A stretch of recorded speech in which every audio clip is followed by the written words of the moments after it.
రూపాయి టీవీ ప్రేక్షకులకు తిరిగి స్వాగతం. ఈరోజు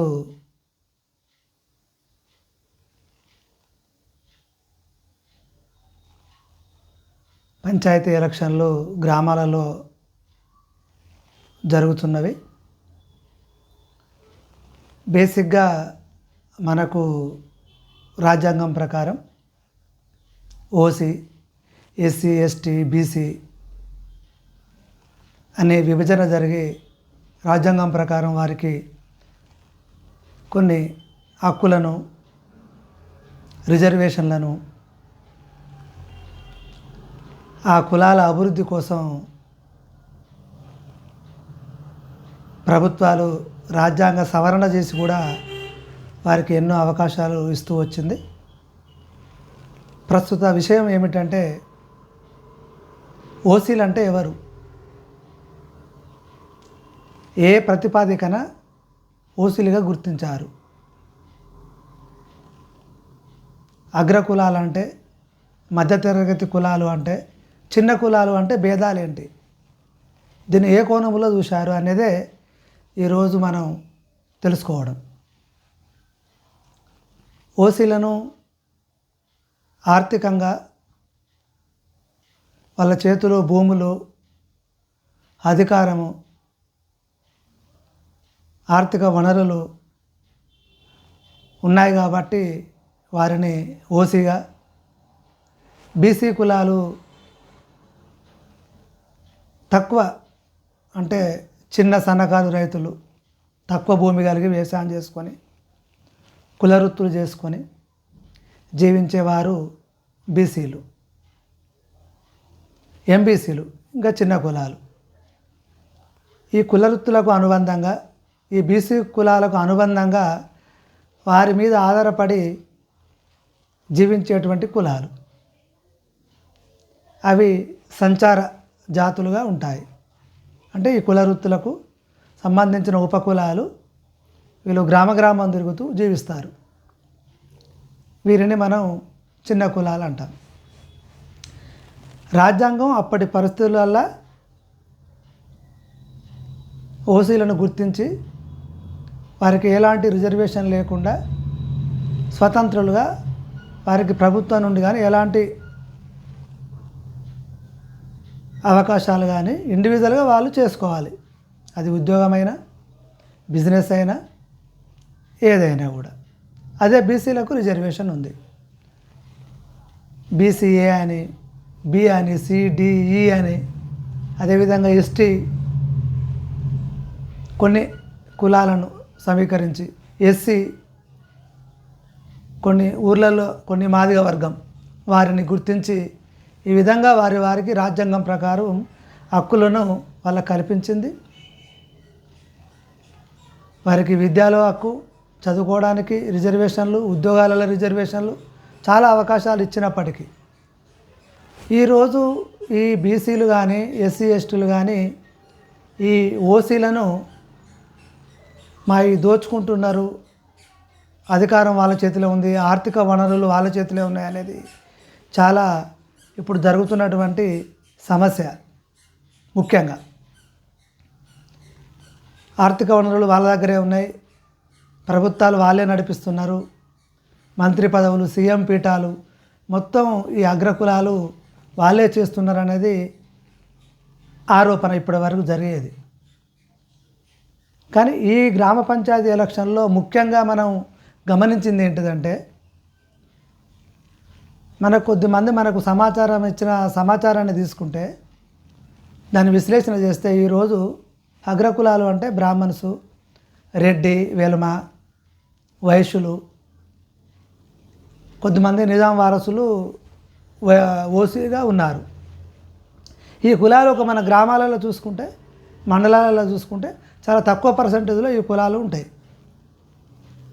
కానీ ఇప్పుడు ఆ కోవలోకి ఇప్పుడు ఆర్థికంగా గట్టిగైనటువంటి బీసీ కులాలలో ముదిరాజులు కానీ, యాదవులు కానీ, మున్నూరు కాపులు కానీ, పద్మశాలీలు కానీ, గౌడ్స్ కానీ వీరు కూడా ఆర్థికంగా చాలా మంచి స్థితిలో ఉన్నారు, రాజకీయంగా మంచి స్థితిలో ఉన్నారు. వారి పిల్లలు కూడా మంచి చదువులు చదువుకుంటున్నారు. విదేశాలలో కానీ మన దేశంలో కానీ మన రాష్ట్రంలో కానీ వాళ్ళు బిజినెస్లు చేసుకుంటూ రియల్ ఎస్టేట్ చేసుకుంటూ రకరకాల వాళ్ళ ఆలోచనలు బట్టి వాళ్ళు ఆర్థికంగా చాలా బలంగా ఉన్నారు. కాబట్టి ఈరోజు గ్రామాలలో చదువుకున్న విద్యార్థులు కానీ యువకులు కానీ వాళ్ళ ఆలోచన విధానం ఏముందంటే, సరే ఒకప్పుడు కొన్ని కులాలకు మాత్రమే భూమి ఉండేది, ఆర్థిక వనరులు ఉండేది, రాజకీయంగా పలుకుబడి ఉండేది కాబట్టి వారిని ఆ రోజు మనం ఓసిలుగా భావించాము. కానీ ఆ కులాలకే ఇంకా కొంతమంది ఈరోజు కొన్ని కులాలు ఆడే విధంగా వీళ్ళు కూడా ఆర్థికంగా సామాజికంగా రాజకీయంగా కూడా చాలా బలపడి ఉన్నారు. కాబట్టి ఇప్పుడు గ్రామాలలో చూసుకుంటే ఈ యాదవులు, ముదిరాజులు, పద్మశాలీలు, గౌడ్సు వాళ్ళు కూడా ఓసీల జాబితాలోనే ఉండాలి. వీళ్ళు కూడా ఓసీలే. అగ్ర కులాలలో కూడా పేదోళ్ళు ఉన్నారు, ఈ కులాలలో కూడా పేదోళ్ళు ఉన్నారు. అది సెకండ్ సబ్జెక్టు. కానీ ఈ కులాలు ఆర్థికంగా సామాజికంగా రాజకీయంగా చాలా బలపడి ఉన్నవనేది ఈ ఎలక్షన్లో మనకు గ్రామాలలో చర్చ జరుగుతుంది. దీన్ని మనం ఈ విషయాన్ని పక్కకు పెడితే ఎస్సీ ఎస్టీని మనం తీసుకుంటే ఎస్సీ కులంలో కూడా రిజర్వేషన్ ఉంది. అలా కూడా ఆర్థికంగా రిజర్వేషన్ పొంది ఎస్సీ ఎస్టీ కులాలలో కూడా కొన్ని కుటుంబాలు దాదాపు 100లో కనీసం ఒక 20 నుంచి 30 కుటుంబాలు వాళ్ళు రాజకీయంగా ఎదిగి ఉన్నారు, ఆర్థికంగా ఎదిగి ఉన్నారు. ఈ రిజర్వేషన్ల వల్ల చదువుకున్నారు, జాబులు కూడా చేస్తున్నారు. మళ్ళీ వారి పిల్లలు రాజకీయంగా ఉన్నారు, వారి పిల్లలకే ఉద్యోగాలు, మళ్ళీ వారే. అంటే కొన్ని కుటుంబాలు మాత్రమే వాళ్ళు ఆర్థికంగా రాజకీయంగా సామాజికంగా చాలా గట్టిగా ఉన్నారు. వారు కూడా ఓసీ పరిధిలోకే వచ్చే అవకాశం, బీసీలలో అదేవిధంగా ఓసీలలోకి వచ్చే అవకాశం కొన్ని కులాలు. అంటే దీన్ని బట్టి మనకేమర్థమవుతుంది, ఒకప్పుడు మనం వీళ్ళు బలమైన కులాలు, వాళ్ళ దగ్గర భూములు ఉన్నాయి, డబ్బు ఉంది అని వాళ్ళని ఓసీ చేశాము. ఇప్పుడు ఇన్ని సంవత్సరాల మన స్వతంత్ర భారతదేశంలో చాలా వరకు మార్పు జరిగింది. బీసీలలో కూడా ఓసీకి సంబంధించినటువంటి కేటగిరీ అర్హత ఉన్న కులాలు ఉన్నవి. అదేవిధంగా ఎస్సీ ఎస్టీలో కూడా 20 నుంచి 30 వరకు వాళ్ళు కూడా ఆర్థికంగా సామాజికంగా రాజకీయంగా చాలా గట్టిగా ఉన్నారు. కాబట్టి ఇక్కడ మనం అర్థం చేసుకునేది ఏంటిదంటే, ప్రస్తుత పరిస్థితుల్లో కులాల వారీగా కాకుండా ఆస్తిపరంగా అంటే ఆర్థిక కోణంలో మనం చూసినప్పుడు వాళ్ళు ఓసీలు.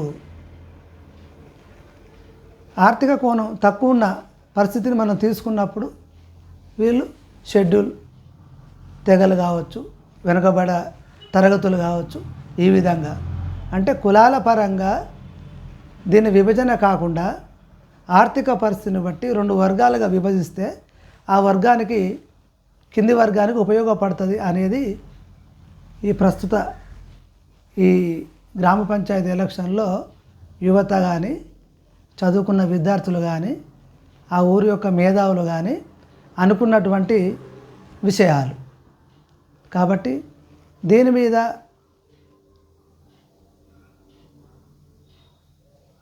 మన టీవీ తరపున, రూపాయి టీవీ తరపున మేము కూడా దీని గురించి విశ్లేషణ చేసి మంచి సమాచారాన్ని స్వీకరించి పూర్తి సమాచారాన్ని ఈ సమాజానికి ఇవ్వడానికి మేము మా ప్రయత్నంలో భాగంగా ఖచ్చితంగా ఈ రూపాయి టీవీ ఈ సమాజానికి చెప్పే బాధ్యత మా పైన ఉంది. ఖచ్చితంగా మేము ముందుకు వస్తాం. ఈరోజు గ్రామ పంచాయతీ ఎలక్షన్లో చూసుకుంటే ఓసీలతో పాటు జనరల్ సీట్లలో బీసీలకు వచ్చేసరికి అందులో కూడా ఆర్థికంగా గట్టిగా ఉన్న కులాలు మాత్రమే వాళ్ళు గెలుచుకోవడానికి అవకాశాలు ఉన్నాయి.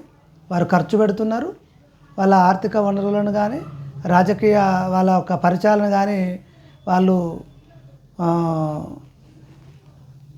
ఉపయోగించుకొని సర్పంచులు అవుతున్నారు. ఆ మిగతా కులాలకు పెద్దగా వెనుకబాటుతనమే అవపడుతుంది. అదేవిధంగా నువ్వు ఎస్సీ ఎస్టీలో చూసుకున్నా కూడా అలా కూడా కొంత శాతం ప్రజలు మాత్రమే ఆ ఎస్సీ ఎస్టీ వాళ్ళు ఆర్థికంగా ఉన్నోళ్ళు మాత్రమే సర్పంచ్గా కానీ వార్డు మెంబర్లు కానీ ఉప సర్పంచ్ కానీ సరే ఏదైనా ఎలక్షన్లో వాళ్ళు కూడా 10 రూపాయలు పెట్టి ఖర్చు పెట్టి అన్నీ చేసుకొని వాళ్ళ పలుకుబడిని ఉపయోగించుకొని ముందుకు వస్తున్నారు. అంటే దీన్ని బట్టి మనకు ఓసీ అయినా ఎస్సీ ఎస్టీ అయినా బీసీ అయినా అలా కొద్దిమంది మాత్రమే ఆర్థికంగా ఉన్నోళ్ళు మాత్రమే ముందుకు వస్తున్నారు. ఇది కులాల వారీగా ఇది ఓసీ అనో బీసీ అనో ఎస్సీ ఎస్టీ అనో కానీ అట్లా విభజన అనేది కరెక్ట్ కాదు. అది గతంలో అప్పటి పరిస్థితులు బట్టి అది జరిగింది. కానీ ప్రస్తుత పరిస్థితుల్లో పేదోడు ఉన్నోడు అనే ఒక 2 వర్గాలుగా విభజించి మనం వారికి అవకాశాలు ఇస్తే మాత్రమే మిగతా కులాలకు కానీ ఉపయోగపడుతుందని చెప్పి అనేది ఈరోజు మనకు ఈ పంచాయతీ ఎలక్షన్ల ద్వారా మనకు తెలిసినటువంటి సమాచారం. దీనికోసం యువకులు విద్యార్థులు ఖచ్చితంగా మీరు ప్రజలలో దీన్ని ముందుకు తీసుకెళ్ళి ఉన్నత వర్గం వెనుకబడ్డ వర్గం అనేది 2 వర్గాలే ఉండాలి తప్ప ఈ కులాలు అనేటివి ఉండకూడదు. ఓసీలో కూడా పేద వర్గాలు ఉన్నాయి, బీసీలో పేద వర్గాలు ఉన్నాయి, ఎస్సీ ఎస్టీలలో అన్ని రిజర్వేషన్లు వచ్చినా కూడా పేదోళ్ళు ఉన్నారు. కాబట్టి ఇక్కడ ధనిక వర్గం పేద వర్గం అని 2 వర్గాలు ఉండాలి.